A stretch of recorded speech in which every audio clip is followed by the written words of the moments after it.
Okay, at the Pinkpop festival with Mando Diao. Pretty freshly off the stage, I think. How was your day? Oh, very good. Yeah, wonderful actually. Yeah. Like, if I say only 10% of the days are as good as this day, I would say. So it's a fairly good day. It's been, I don't know, 5 years since we played so early. But playing early is very good sometimes, you know, because you get a full day and you can relax and. It's almost like a day off. I mean, we played 50 minutes. You know, it's a fun. You know, that's salad to us.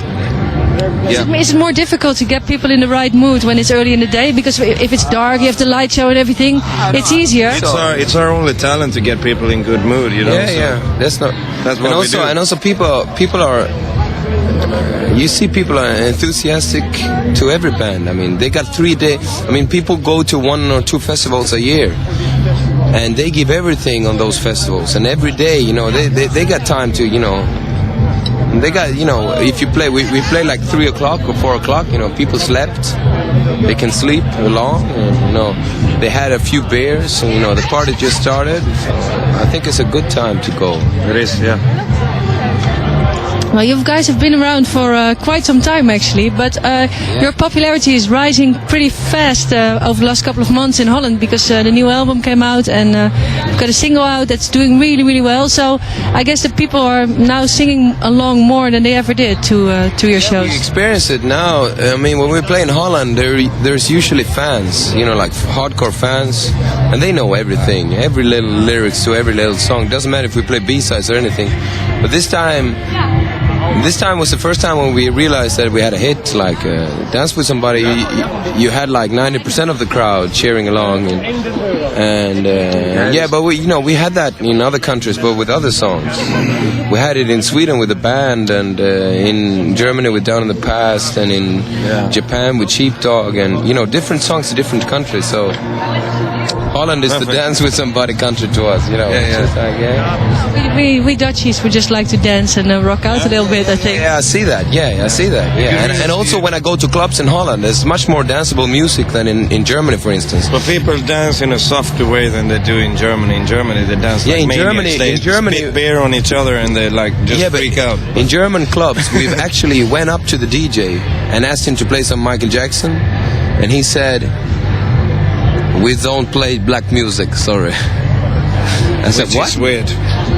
First of all, Michael Jackson is not even white. I thought these days not were even over. black. He's like, and it's true. And also, black music is the foundation of all music. Yeah. It's impossible to play anything without playing black music. If it's any music to dance to, it's probably got its black origins, because you have to swing your hips a little bit to it. Then it's probably. But sadly, you don't actually in Germany, but the first time I've ever heard urban or soul music in Germany was yesterday. By coincidence, me and that guy sitting over there, Eddie Vega, our band assistant, we went to this party where they played like old school soul and old school hip hop, and it was like a block party, you know. It was amazing. Well, we love that music. We love that, the black music from the 80s, like Rick James and Michael Jackson and stuff like that. We love that, and it's, to some people it occurs a bit cheesy, but if you look underneath, you find some fantastic songs and arrangements. Yeah. Also, like Barry White is like becoming one of a hero for us. Like, it's one of the biggest, actually. Well, for your new album, it's called Give Me Fire. You hired some hip hop producers to add some urban vibes to the music. Yeah, well, not the main reason why we wanted that was to get close to a modern technology, because we got tired of recording like Beatles record. It was fucking 50 years ago. Who cares? It's not the way you should record an album today. We wanted to use computers this time to make it sound for. I mean, if you play a Mando Diao song like from Bring Him In from the first album, if you play that on a club, it sounds like it's 40 years old, and we don't want that. Even though we're very influenced by old music, we want it to sound both, French. We want both. But it's so fucking good when it's both as well. And that's why we used the Salazar brothers, not because they were hip-hop producers, because they were very good in computers and doing music on computers and sampling And they've been systems. sampling for their whole life, so they know so much music. They're like an open book when it comes to music, you know. It's a different- They don't judge any type of music. They like every type of music, which is what always we stand for. They have as a well. different philosophy, you know. They use their hands. Even when there was no computers, hip-hop producers were using their hands to like, they were like conducting other people with, you know, like samplings and stuff with like buttons. So they're used to that. So we didn't want a Phil Spector producer who stood with an orchestra and a live band and he did everything live, because we wanted to do it fresh this time. But the music is very retro. So to combine that would be the organic. idea. Yeah, it's cool. But it sounds like you had a really good time in the studio then, trying new things and... Yeah, we love sitting, you know, basically it's Masse who sits, Masse, he's Marcelo Salazar, he's the youngest brother, he's the computer genius of that group. And basically he just sits and programs everything, and you see the whole Mando Diao sitting behind him just looking. We And just, we just play our part, and then he Then he fixes sits everything. there yeah. like a professor, you know, turning the knobs until they sound brilliant. It's like a chemist, you know, like he knows how to do. I can imagine that's very exciting. And then again, it's also very exciting if you take these new songs and the new album on the road, because then that means you take them out of the studio onto the stage. So that's very nice, because then you have to try new things and to try to get this sound. So Yeah, but the funny thing was that we tried to program the drums, we tried to loop the drums, and we tried to loop the guitars. We tried to do it hip-hop style. Really, we tried. But the best way was to get us to play live and make it sound like it was looped, or make it sound like it was programmed. So anything we did, it was always better when we did it, you know. So on live, we're just doing like we did on the album, because it's pretty much live recordings. But it's supposed to sound programmed. It's supposed to sound robotic. I like it. I think actually it's one of your best and most exciting albums yet. Thank you. I think it is. Thank you. We spend a lot of time. So anyone who says that they like the album, we feel really proud, because it was not something we shit out in the toilet. It was really something we put some work to and put some mind to, and we spent half a year, and that's a long time for Mando Diao to be in the studio. We appreciate it.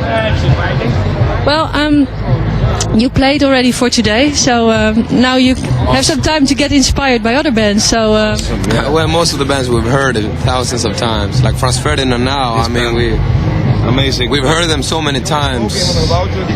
Amazing, but I know we've what heard- song they're gonna play after this. For instance, I know what song they're gonna play after this. So I don't get the same kick as I got first time. It's a brilliant band. We're very influenced by them. other bands you'd like to check out? I don't know. I don't think so. I don't know. I don't really know what's on the schedule. I like the British band, the White Lies. Yeah, they were here yesterday. Yesterday. Okay. We got a Dutch band here, and it's a hip hop group.